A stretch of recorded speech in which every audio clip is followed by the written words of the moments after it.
and I know you're journalists. You Yeah. cannot make any job of journalism. No, we're just Don't doing talking. speak with the people No. about anything on Gaza, on Jerusalem, no nothing. That we can use our microphones. And no But one- I'm still like, I'm blown away by the idea that you can't even do journalism because that could spark a war. Yes. I mean, look, to be fair, they are dealing with Avi Yemini. It is true. And the one thing I don't have on my resume yet is sparking a war. So it is probably Israeli intelligence ensuring that I don't get the opportunity to start the war. What is that? Oh, we're not allowed to record? They said we can record. You can film, but you can't do it. They make up the rules as they go along. Well, that's one thing Israelis and Palestinians have in common. About a month ago, I caught up with my big brother who, before October 7, hated Donald Trump and probably disagreed with me on almost every political and social issue. But after seeing how his old allies and the institutions he once loved so much, respected, and absolutely blindly believed in, betrayed the truth, now he finally realizes what I've been trying to warn him about the left for years. We decided to vlog our walk and talk through Israel's capital for thetruthAboutTheWar.com to show you what we're actually discussing. So watch, enjoy, and then head over to thetruthAboutTheWar.com to learn more about the most lied about conflict on the planet and to find out how to join me on this exact walk later this year. Where are we? We are walking into the old city of Jerusalem, entering the Jaffa Gate, Sha'ar Yafo. Now this is literally probably the most contested piece of real estate on the planet True indeed. right now and for a very long time. And also one of the most ancient cities in the world. I mean, walking through a walled city should tell you everything that you need to know. When walls actually kept you safe, you feel like you're literally walking into history. You were against Trump's wall, weren't you? I like old walls, not new walls, but that's not true. These days I'm all for walls of all kinds. Were you against it? What, Did against? you hate his wall? And did that position change? It's just Yes, a funny it- side note. Well, I think the suspicion that I had about everything coming from Trump, being, you know, a xenophobic or racist kind of attitude, you know, today I think about it very, very differently, realizing all the problems that he's facing the West as a result of free, unvetted migration and how we're, you know, one thing we came to realize, anyone who hasn't woken up 10 months ago, there are monsters in the world. And if you don't want to own up to that fact of the monsters, it's probably because you're trying to suppress the reality of your own monster inside. And on that note, I think we should have a coffee. From the one place that didn't rip us off in Jerusalem so far. We'll get a shot of him because it's...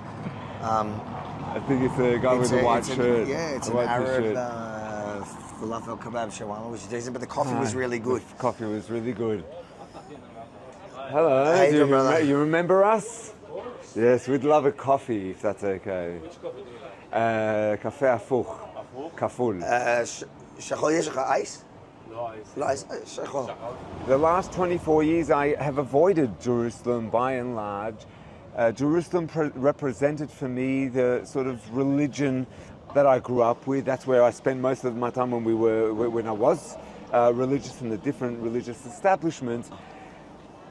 And so for me, in the last 24 years of visiting Israel, it's actually Tel Aviv held a much greater magnetic pull. This time and not just coming here and making, but actually since October 7th and since, again, I'll keep on talking about those, and I listened to a video yesterday of Ben Shapiro with a guy from, is it Cambridge University, or was one of the English universities, like just a hostile, virulent, vitriolic, the art student, really talking about Jews and Jews as colonials. And all of a sudden, after October 7th, all I wanted to do was to come to Jerusalem, because I wanted to make sure that this is not the fantasy in my own head that we belong here, but actually to see the stones that have existed for 3,000 years under, that this is the city of David. King David created this city 3,000 years ago, and Jews have had a presence in this land for all that time. And the only time that they haven't had a presence on the land, and I think they've had continuously, but even when it was diminished to almost nothing, it wasn't by choice, it was because they were colonized, literally. Right? So the irony of that the level of the multiple layers of irony of that. And so therefore, to me, even though it seems so obvious, like how can people be so dumb? How can people be so ignorant, especially coming from universities? You understand, coming from the Arab world and the Muslim world, that you can imagine they don't get an education and they're taught whatever they're taught, and it's like coming from a place of learning, from the highest places of learning, talking like this.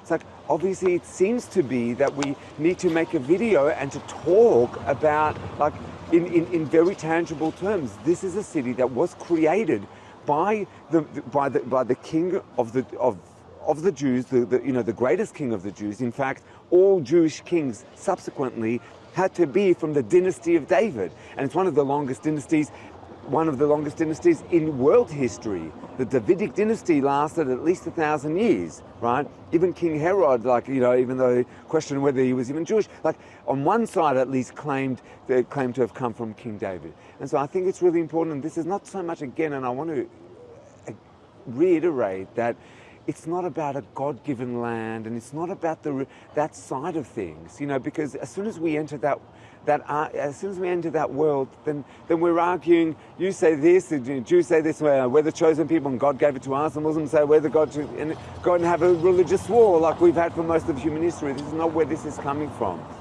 This is coming from, and this is again coming back to Zionism. Zionism is simply a nationalism for the Jews, who, if there's anyone has a moral argument for Jews for having a right to be self-determining in their own land, it's the Jews. And it's not my own opinion because I'm Jewish, it's based on the history. There's no people who have been more tortured, killed, and harassed than the Jews in the last. I wish it wasn't the case. And therefore, nationalism, the idea of self-determination, that we should be owners of ourselves and masters of our own destiny in our own homeland, it seems so obvious. But again, we're here to make sure, and to maybe part of this is therapeutic, but also to make the point that this ancient city was an ancient city that we have a connection to this city for at least 3,000 years. We were talking about it when we left, and you were the most honest guy we met in Jerusalem. Everywhere we went, they say to us, how much is a juice? 10 shekel. And then you go and pay, no, this one's 20 shekel. Oh. Forgot to mention that part. But when we came here the other day, we were already... we didn't even ask how much the coffee was. Yeah, we didn't ask, and you charged us a normal price. Less than what we've paid anywhere else with asking. So I know, some people, they charge a lot. Inflated, yeah. A lot. Yeah. But everything, but they also lie. That's the part I don't like. It's good to work with menial prices. Everybody to see. Many people, they come for me. Like how much is a menial, my friend? Take a look, see what we have is good for you. Yeah. You're from Australia? Avi. Avi, I'm from Yeah. How you doing?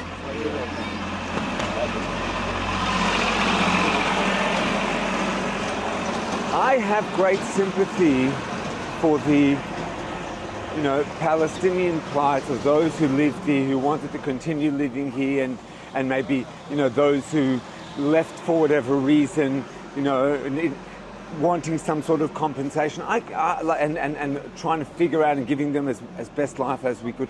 I have great sympathy for that. The problem is that the Palestinian cause has been, entirely led by people who it's not about just giving compensation and a good life to the Palestinians. It's about literally destruction of the Jewish state. Yep. That's what October 7th has, if there was any doubt about it before, to me it was a great shock, because I did really believe in the ultimate two-state solution, despite the repeated the repeated peace deals that were turned down, not only turned down, were violently burnt up in literal bombings by Hamas. And one needs to keep on making the point to the pro-Hamasniks as if, while talking about two-state solutions, there is no two-state solution for Hamas. It literally is a one-state solution. We're walking now through the Jewish quarter. Besides these ancient Roman ruins that you have, most of the buildings that we have on top are mostly new. I mean, there are some bits and pieces that you see are old. The reason why that is because when the Jordanians again took control in the 1948 War of Independence, and the Jordanians gained control of Jerusalem, they literally destroyed almost every, they destroyed as much as they could of Jewish relationship to this place. So this argument, they knew the score. They did know it, because otherwise they wouldn't be in such a hurry and with such intensity to try and obliterate as much as possible. Of course, the one thing that they couldn't obliterate is the Western Wall, because that would really compromise the Al-Aqsa. But which in a way we have to be thankful for that, because otherwise I've got no doubt in my mind that the Western Wall would not be surviving if it wasn't part of the structure of the Al-Aqsa. So now, to put into context for people that don't actually understand, the Western Wall itself is actually not the holiest part. The holiest part for Jews is where Al-Aqsa sits. So. Well, it's on the inside. Where exactly it is a matter. Yes, but many Jews will not even go up there because of the holiness. Not because that's right. Not because it's a Muslim place, a holy place. In fact, Jews are allowed to go into Muslim Muslim holy places and mosques. They wouldn't go up there because in the Jewish tradition you're not allowed to go into the Holy of Holies unless you're the high priest, and only then on Yom Kippur. So many Jews still hold, so as a safeguard, they don't even go up to that whole complex. But what year was Al-Aqsa actually built? Islam only came about in the early 7th century AD, right? Yep. We're talking about Jerusalem. King David is 1300 years before that. So, right? So Islam is basically, between us and King David, Islam is about the institution of Islam as a religion, right? Muhammad was literally the halfway point between us and King David. That's how ancient we're talking about. So to say that the Western Wall predates the Al-Aqsa is a bit of there's no comparison in terms of how ancient and how long the Western Wall and the relationship to the temple it is for Jews compared to the Al-Aqsa for the Muslims. Which reminds me but on that point, I think here we get over here we'll have a good view of it. So people who don't understand the history or the politics of it, what we're seeing in front of us, that's the Western Wall. That wall is the outer wall of the temple, of the ancient Jewish temple, which was the holiest site in Judaism, which the Romans were the last to destroy and left that, literally it's called the Western Wall because it was the western part of the temple. They left that standing, and the Muslims built a temple within that. The mosque on top of the holiest Jewish site. I don't think it was even built in the 7th century. So the holiest place for Jews, thousands of years later, they built what they consider now the second holiest place for Muslims on top of it. Correct. And that's uncontroversial. There's no controversy in the history of it, right? Wow. Good. You like it? You're meant to be looking at the wall though. What is the brand of this? DJI. Osmo? Osmo, DJI. All right, we continue. That's the crazy thing. The technology excites people more than the wall these days. Which reminds me, when I was in Turkey, and I was in the eastern parts, and we were in some place, firstly that they supposedly knew where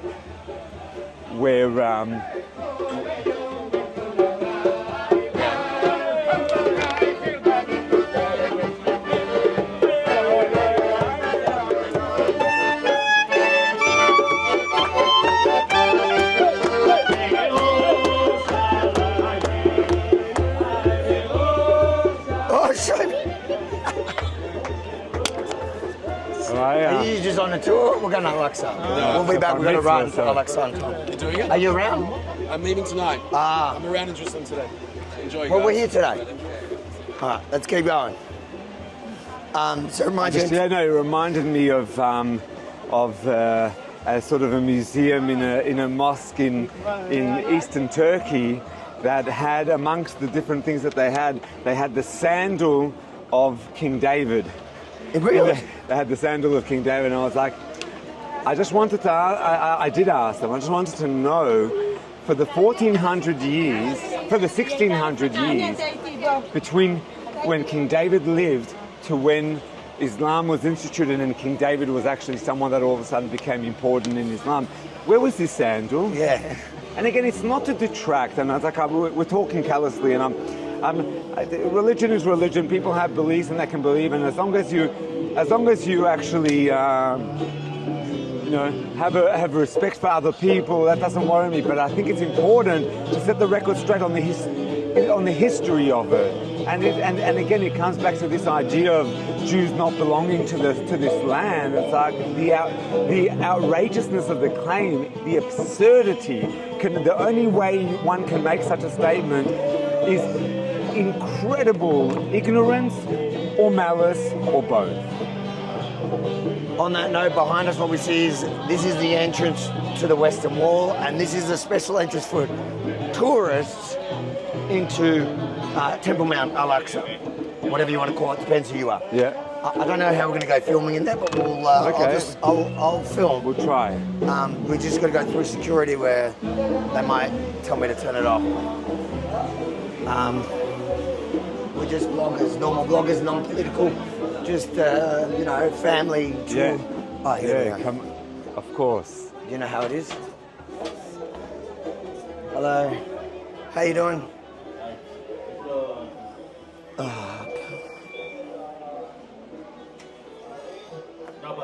Oh, you don't need passport. Oh, you're not allowed microphones in there?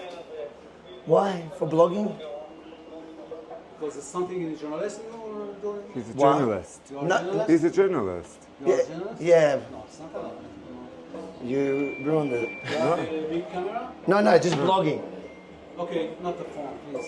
The microphone. Not the microphone, but we can blog on there. Yes. Okay. So he was But good. we talk about this after. All right, it's one not allowed second. to talk with anybody over there. No, No, we're talking To us. between Okay, us. not talk with people. Okay. About the place, about the, okay? All right. All right. Microphone, just put it inside. Yeah, no worries. Let me just put this down. Welcome. Australia. Welcome. Thank you. He wouldn't, if we weren't that, he wouldn't have given. No, if he wouldn't have given us if we weren't like a journalist allowed. No, you're allowed to blog, you know. That's why I said to you, we're blogging. Don't worry. You're allowed to blog. Let me just, let's just turn. I think a microphone's just not allowed full stop. Yeah. I think it's fine. Just give me that. That has an internal anyways. It just won't be as good. So, how you doing? First time in Temple Mount? No, I've been here before. Which country? Australia. Did you get the passport? Oh, no, we kept the passport, yeah. Guys, you need to know Temple Mount open to visitors until 11:30, 11:30. yeah. There's a Nekunaim, You need to leave. Entrance from this gate, exit from another gate. Yeah. Temple Mount, you cannot make any kind of prayer, don't touch anything, don't enter, Yeah. not the mosque, not the dome. Just from outside, you can look, take a picture, and I know you are journalists, you Yeah. cannot make any job of journalism. No, we're just Don't doing talking. speak with the people No. about any time, on Gaza, on Nothing. Jerusalem, no nothing. Yeah. Just both take a picture, Yeah. finish the visit. Thank you. Thank you. Have a good day. The soldiers that are there, they were killed on Temple Mount. The police on the police here. Now, where were they killed? For 5 years. In- Not 5. 7 years. On Temple Mount. Inside, yes. What happened there? The murder. Like how were they murdered? Yeah, shot. Oh, sure. In Temple Mount. How did somebody get in with a gun when? Not from here, from The other side, there's no. Muslims, Oh. Yes. All right. Thank you. So sorry for the sound quality. It's probably dropped a bit, but Again, this you've got to is understand also- how sensitive it is. How sensitive? This is Jewish control of an Arab holy site and taking all the greatest precautions not to in any way offend them. That's Or why antagonise or anything. This is we don't want to be, they don't want As Jews, we're going to the holiest place for Jews, and we're being told. See, if you go to this side, which is the Jewish Western Wall. You're right. You do walk up there. But the Jewish, if you walk up this side, you have no problem in filming. But going here as Jews to the holiest place, we're told, take the microphones off, and if you're working, that's why I was saying don't tell them we're journalists, tell them we're bloggers, because if you're working as journalists, they're like freaking out. Yeah, no journalism allowed here. Right. Not because they're happy to talk, but it's because that might antagonize this is such a hot place that in seconds it can flip from one little thing that's taken the wrong way. So if I ask the wrong question to the wrong Arab, that could spark a riot, which inevitably could start a regional war. And that's not just hyperbole, that happens here. This path, Ariel Sharon walked up this, and that started a massive war. Yes. And look, in the past I would have been, again, why antagonize? But today, and this is something that, again, I've come to the realization, we need to acknowledge what we're dealing with over here, and this sort of fundamentalism, and on both sides I despise the fundamentalism, but there is no doubt in my mind that it's a 99% compared to a 1% ratio of fundamentalism that we're dealing with over here. So what we're about to walk through, just so you know, is so you're going to have now the Jordanian.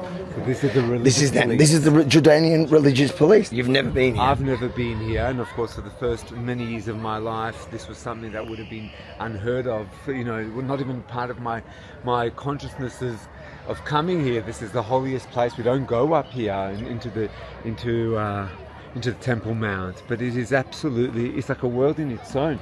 It's actually beautiful. It's massive. Like with us, they're not too worried, but sometimes the settler stuff can come up. Right. And that's why they tell us you're not allowed to make prayers. You're not allowed to, as a Jew, you're not allowed to come to the holiest place for Jews and pray. Yeah. Because that will spark a war. Yeah. That will spark a war. Maybe asking the wrong questions could spark a war, but could spark a war. That would spark a war. Is a Jew coming here and praying. So the religious Jews, like they've come, the police, they have to walk together with the police, and then they've got cameras there because that is all. In case anything that happens. But no, the cameras there are, I think, if the Israelis break the rules so that they can charge them. Right. It's not. Right. Right. So like when people talk about like them coming up there, like some of them probably do come up here to antagonize but that's why they've got cameras to make sure that the antagonizing will be able to then be prosecuted in court, in an Israeli court. Yes. They will prosecute here. So we flip around, you'll see. See, look, he's got a 360 camera on the back. Look at that. It's insane. And how many coppers does it require? 1, 2, 3. It's almost 1 to 1. 6, 1 to wow. Nowhere else here do you see that. Like for somebody of a different religion to be able to come. And this gets to the heart of the matter. Liberalism has not come to Islam and to the Arab and Muslim world, and that is the crux of the issue that we're facing today. Islam has simply not gone through the same process of modernity and liberalism. The fact of that you might have your sacred beliefs, but they're your beliefs, and you can't impose that on anyone else. And in a way, they've come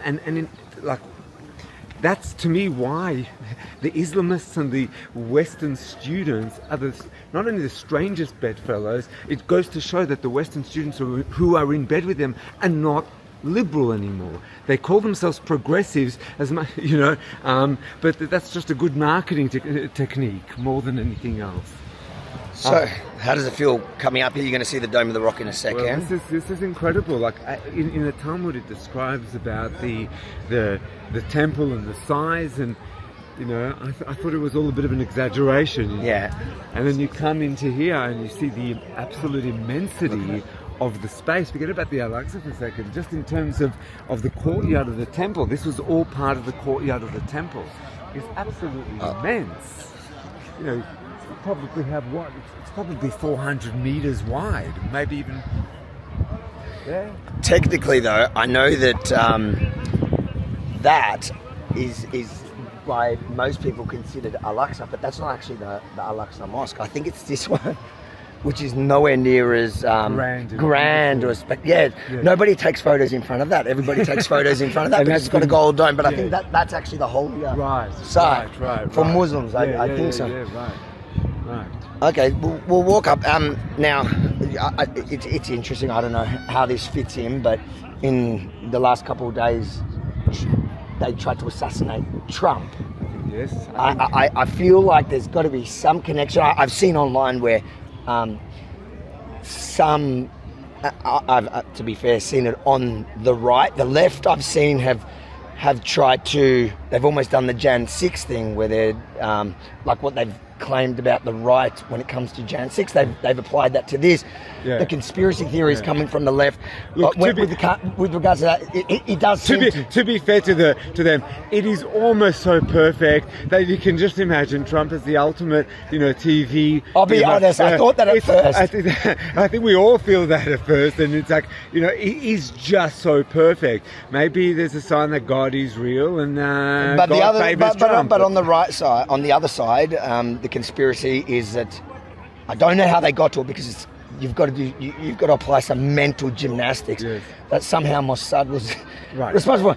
Why would they kill Trump? He's the one guy that's good for Jews. Yeah. And no, so I do think, that ties into what we spoke about last time about, when you asked me about what I think about Trump and Biden, who would I vote for, and I said then that I honestly see the threat to civilization is coming from the left. If we needed any proof, it just couldn't have come at a more obvious time. That what happens in the between our two videos is you have a fanatical leftist who goes and who in desperation, they see the writing on the wall. They see that, they see that that there's no hope for Biden winning, and so like the only way to take Trump out is to assassinate him, and so you really do see anyone, and also in the last 40 years, who are the two presidents who were shot by left wingers and extreme left on Republican presidents. It says everything that we need to, the whole narrative that it's the right that is a threat, that is a violent threat, is actually absurd when you apply it to the reality on the ground, even when you're looking at presidents. They're obviously from the camp that believe you can come here or you should come here to make them. They might actually think of themselves from the priestly class, and But if they start praying here, they'll get immediately arrested and dragged out of here before anyone else sees them. Because of the Jordanian. So it's a crazy concept that here, almost the enemy is in control. So the religious control here, I'm surprised they haven't walked up to us yet. I mean, the idea that Jews should be in control of the holy places in the West Bank, forget about anything else, where we were in control and gave back as part of Oslo, is something that no one would even suggest that should be the case, except the fantasy of a few like extreme right wingers. And in fact, what happens as soon as Israel left those places were actually desecrated. The tomb of Joseph's tomb and other places. So how do you feel about that? Has that shifted? Has that shifted for you prior October 7th, after October 7th? So your view on, for example, the holy places, like what you just mentioned. So here, this is the holy place for Muslims, and Jews, even though it is the holiest place for Jews facilitate everything to ensure that it remains holy for Muslims, even allowing the Muslims themselves to have full control of it. The holy places for Jews, most of them are in the West Bank. In Judea and Samaria, because that's where Judah, the tribe of Judah and Benjamin, which was the capital and so you framed it a second ago going, except for some crazy right-wingers that feel like they should have control of those holy sites. Has that shifted, or do you still believe I don't care about that side of it because you don't have that religious connection? Well, it's not. I'm much more sentimental than religious in that sense. In fact, I'm very anti-religious in a certain way. Like I see religion as being the source of so much bigotry and narrow-mindedness and hostility of one people to the other. I'm coming from a liberalism point of view. Live and let live, and so even the reason why I'm making the point over here for us to understand. Let's get the Al-Aqsa in the back so it looks good. is in terms of the narrative that people are saying. You know, the idea that the Jews are the illiberal ones, are the fascists in this equation, is absurd. That's the point I'm trying to make. Not that I'm suggesting that we should in any way go and fight for. Sure, if it was easy and to be able to hold on to Joseph's tomb, not because of a holy side, but because of sentimental thing. I'm a sucker for sentimentality, for something that is thousands of years old, and connection to my people, and connection. The truth is, even if it was connection to other, you know, I go and see old ruins of anyone, because I think that there's value in that. But I don't for one second think that because it's a holy site that therefore we should be given, and certainly not to create any issue out of it and go to war on it or even create any scandal from it. But I just want to point that out because it's so important to see the lack of the asymmetry in the argument between the Israelis and the Palestinians. That over here, the Israelis are really coming from a liberal point of view. Which other people would give the enemy? Go to Turkey, one of the greatest anti-Israel regimes. Can you imagine them ceding any control to the separatist Kurds, to control over their own holy places? It's absurd that you get shot just talking the name, And here you have Israel in the holiest place, giving absolute control to the point that we are like second-class citizens here. We are under the control of the rule, and I'm happy to subjugate myself. But don't go and then tell me that I'm a fascist. That's the part that I'm rejecting. It's Israel bending itself over backwards to the sensitivities of the people that live here, and that this is important for them, and we don't demand the same thing of them. Look at it.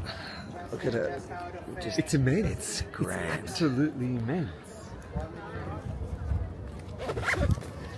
So here we are, we've snuck the microphones in because it's just too much of a great opportunity to have that background and talk about what we're doing here. But it's how you doing? What is that? Oh, we're not allowed to record? They said we can record. No recording. Just photo. We've been just holding. Let's go. But you see that's... Hold on, I'll get him in the background. That's the Jordanian religious police. They just banned us from recording. They said no recording, just photos. What's their name? Is like WAQF, yeah. the Wakaf, I think. Yeah. So the only reason why I'm not going to fight with that guy over the recording here is because I know we were told by the Israeli police that we're allowed to record, we're not allowed to use mics. Yeah. Now I will fight with him because at least I can refer to the Israeli police, who there is hierarchy. There is a sort of hierarchy here that they have full control. So I think they will say he's right if he says you're not allowed to film here. Right. But whatever, at least I'm following. But here we're breaking everyone's rules on the brink of war. We don't want. So I'm not gonna test my luck. We'll do the talk on the side that Jews are allowed to be on the Jewish side. But let's just walk away from him.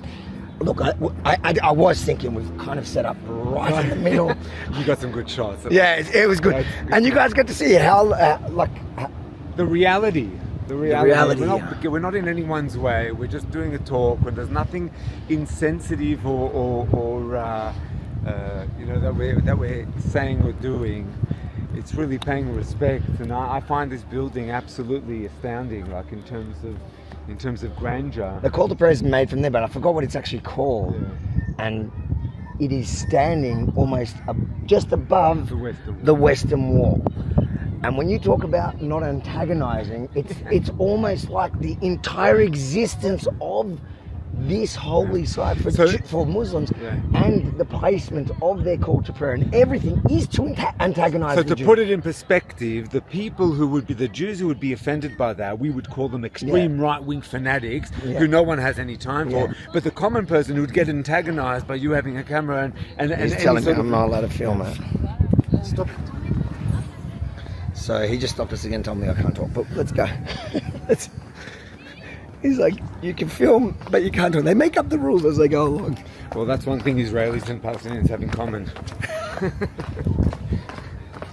All right, so we're going to head over back down to the Western Wall where we can put our microphones on and we're free. And we can be free to be Jews.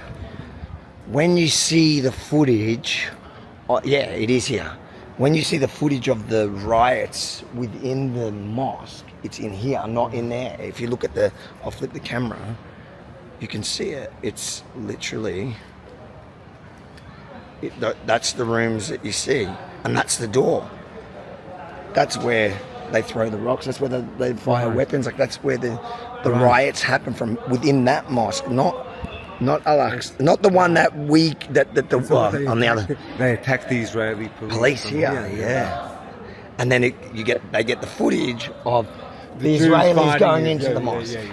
But you can see it's very peaceful and calm until it's not. Yes. All it takes is one journalist with talking into a microphone, or a Jew praying here on the holiest site for Jews.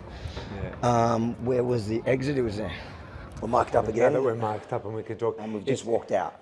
It strikes me, so many things struck me when we went in there, but firstly, taking off the shoes before walking into the temple. Where do you think that comes from?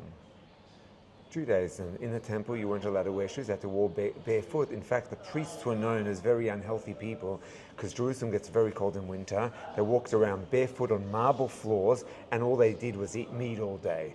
You know, they weren't the healthiest people. It struck me that this is, you know, so you got that component of it. The praying, the way the Muslims pray, is the bowing down. That's the way the Jews in the temple did.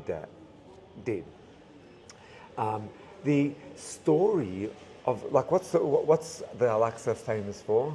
That's supposedly where what happened? Where Muhammad the Prophet flew to heaven or wherever. That's a story from the Torah. That's a story from the Bible.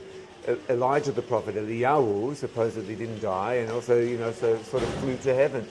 Again, the point of all these things is not to talk about. It's really to talk. Because I guess it comes into an argument about, you know, belonging to this place, and I don't have a problem saying, you know, like hummus, you know, everyone has their own version of it. It doesn't offend me that someone should take a Jewish story and make it their own and make it a pillar of their own.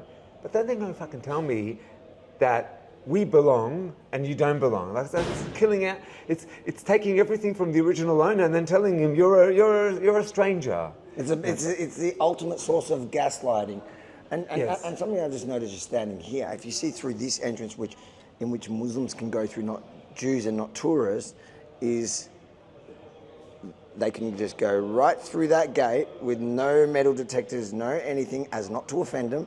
Correct. As opposed to what we had to do, which was we had to go through a metal detector. And when you asked the guy, how did they get guns to kill those two Jewish Israeli cops? They came through here. They didn't have any metal detectors. And I remember there was a period where they tried to put up metal detectors here for the safety of everyone here, and it created riots in itself. Yes. But again, until you see it and experience it, it's mind-blowing. It really is mind-blowing, the double standards and the people who don't know anything in the wider world and just, you know, going with a banner, yeah, from the river to the sea. Sure, we should all be under the waqf, you know, everywhere, and basically, and that's what it is. Subjugate yourself. I don't want to subjugate myself to anything. I'm Jewish, but I don't follow my own rules. I make up my own. I don't make up. I take what works and what adds meaning to my life and spirituality to my life, and I get rid of the rest. Imagine if I had the Sanhedrin of 2,000 years ago telling me what to do. That's the difference. Like, we also had the waqf, you know, back in the day. Thankfully, we got rid of them. 2,000. The Romans helped us get rid of them 2,000 years ago. You know, when they destroyed them and the temple. But that's what it comes down to. I'm all for any sort of religion. Sure, practice whatever you want, and real religion should lead you to a spiritual place, and not to one to riots, and not one to, you know, to be an open, generous, compassionate human being. That's what religion should lead you to. There you go. To be continued. Come, we'll go here. Come. Probably the magnet. There, microphone. They want us to take the mics off here, even to go on the Western Wall side. But no, it's security for the sake of security. That's fine. That's fine. Okay. From Sydney. Melbourne. Are you seeing us in it? Yeah.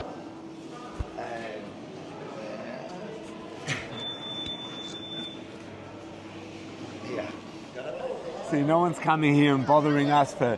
Yeah. So there's no problem with filming. No here. problem with filming, no problem with talking. We can say whatever we All right, let's want. walk down to the actual wall. Yeah.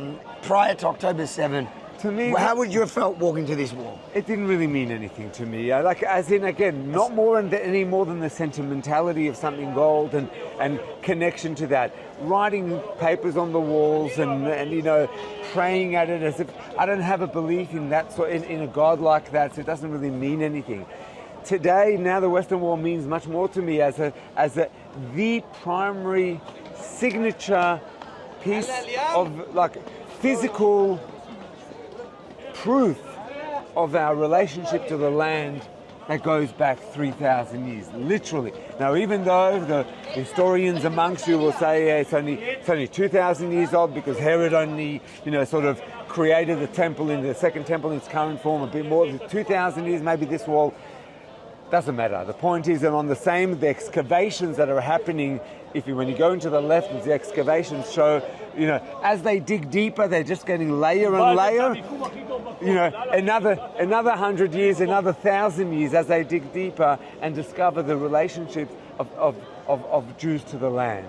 The Romans, 2,000 years ago, remember about the time of Jesus, in the year 70, they laid siege to Jerusalem and conquered Jerusalem and destroyed the temple, and the last wall that was remaining, the Western Wall, was the last piece of wall remaining from the temple. And to add salt to injury, and to really, after they killed most of the people, sent the rest into exile and fleeing into all sorts of places, they renamed Israel Palestine, because until then it was known as either Judah, the kingdom of Judah, or the kingdom of Israel. That's the way it was known in biblical times, right? They named it Palestina in order to, and it was reminiscent of the Philistines. Which of course, the Philistines were people that had nothing to do with this region. They were probably, where were the origins of, I think they might have even been sort of Greek. They were the greatest enemies. In the Bible, who were the Jews, the ancient Jews, King Saul and King David, who were they constantly fighting against? It was the Philistines, right? And so who did the Romans, when they destroyed the temple and the city of Jerusalem and conquered, who did they want to name the city, the city and the state after? The worst enemies of the Jewish people, you know, from you know, the last 1,000 years. So Palestine was really a name that the Romans, the destroyers, the greatest colonizers of the Jewish people, named the land, and that was really to try and entirely eradicate the memory of Jews to this land. Yes. What are the notes in the wall here? Notes in the walls is, you know, people's prayers and, you know, I don't know, apparently God became literate in the last 300 years. So that's a new thing, a custom that Jews have made to write a letter and put it in the wall. That's right, and it would be interesting to research where this custom began, but it's certainly, you know, yes, it's probably something that happened in the Middle Ages. Although writing onto paper would have been something that would have been an expensive exercise then, so which makes it certainly became a widespread phenomenon much more recently. If the left got what they want now in the current climate, do you think us standing here now will still be possible? Again, we can only judge based on rhetoric and on historical precedent. As we said, Jordanians ruled this land for 19 years. Literally, from 1948 to 1967, the land on which we are standing right now was in Jordanian hands. Jews were not allowed to come into this land. We're not allowed to come and stand over the celebration. That's why it's such an iconic image of the soldiers, of the paratroopers who came and conquered, you know, Jerusalem as part of the Six-Day War, which incidentally one of the three people in that iconic photo just died in the last few weeks, the age of 81. Why it was such a moving experience was because this was again after Jews have come back into their ancient homeland. They still were denied access to the most pivotal, the holiest of sites that symbolized their connection to this land. And so if we go, and the Arab and Islamic rhetoric of the last 50, 60 years has not become more soft, has not become softer, has become much more radicalized. And so you can imagine, you literally have most Arabs growing up and most Muslims growing up thinking that Jews don't belong in this land and that we are just a bunch of Westerners here, me and you, Westerners, right? Coming from Europe and claiming a place for themselves in an Arab-owned land. I don't think we would. Certainly, I don't think any reasonable person should have any reason to suppose that we would have the freedoms, and certainly not the freedoms that not in anything like what we had up there, where Muslims basically run the place. Isn't it funny though? Often the conversation, especially online, when detractors of Israel want to put down this state, and often they're anti-Semites, whether it's far left, far right, they both make the same argument that Israel, first is a racist state, but also mistreat the Ethiopians. And I think historically even the Yemen Jews were mistreated by the government. But they tried to use the plight of, and I have many Ethiopian friends from the army, they tried to use the plight of the Ethiopian Jews that are loved in the country to make the claim that Israel is such a racist apartheid state where not everyone, only white Jews from Eastern Europe have all the power and have all the freedoms, where it's just not true. In fact, the white European Jews are the minority here. Yes. They do hold a lot of power within government, but they are but not anymore. Historically, they used to. In the beginning, but now it is like the only place in the world where I can think diversity is their strength. You look around, look how many bar mitzvahs are happening of every denomination. You've got. Yeah, so these are literally bar mitzvahs this morning of all different Jews from all different backgrounds. I think this state is really bad at being racist. Yeah. It's been a fun-filled day. Experience. And we got to see both sides. Yes. I think, one second, do not steal a kippah from the kotel, because I don't know whether you're religious or not, that sounds like bad luck. So I'm going to return it. Evidence. But I think hopefully the viewer got a bit of a sense of what it's really like here, instead of just believing the media and the so-called academics that pretend to care about truth and history. And they care about their paychecks from Qatar is what I've come to learn since October 7th. Who's they? The academics in Columbia universities and their brethren in the other bullshit elite, so-called elite. I'm so happy to hear you say that, because I know we've for years discussed that, and you didn't believe the idea that they could have been corrupted by outside influences, and especially money. Well, because it's true, because yes, it's true. My experience of university was one that I was able to lap up all the greatest thinkers that the Western civilization primarily has produced. And universities were the hallmark of that, and the place of the seat of learning, and the idea that it should be corrupted on such a scale, it was absurdity, even if there's going to be individuals or even individuals' institutions. But now to see that it is absolutely the case in such mass scale, and you see the mechanisms of it, the sort of the cancel culture, and the second you step out of line and you don't put, it goes against, and the dogma of it all. The greatest thing that I discovered from the philosophy, when I'll never forget John Stuart Mill, when he talks about, even let's just say the truth, the whole truth, and nothing but the truth. Let's just say it's possible to do that. If it comes to you via dogma, it's a dead truth, it's worthless. And that's all that there is to say about dogma. And today, the left inhabits the world of dogma more than any other. And that's why I've come to question everything that comes, because when you come to realize that something's so obvious that they can get it so wrong, and the dogma that's involved in coming to that conclusion, it's like, well, how do I have faith in anything that they have to say about it? And therefore, I do think In Judaism, in Jewish law, there's a concept of shviratan zuhi takanatan. Their breaking is their only a rectification. The path to rectifying anything is an absolute abolition. It's almost like we need to start again, because those institutions are entirely compromised.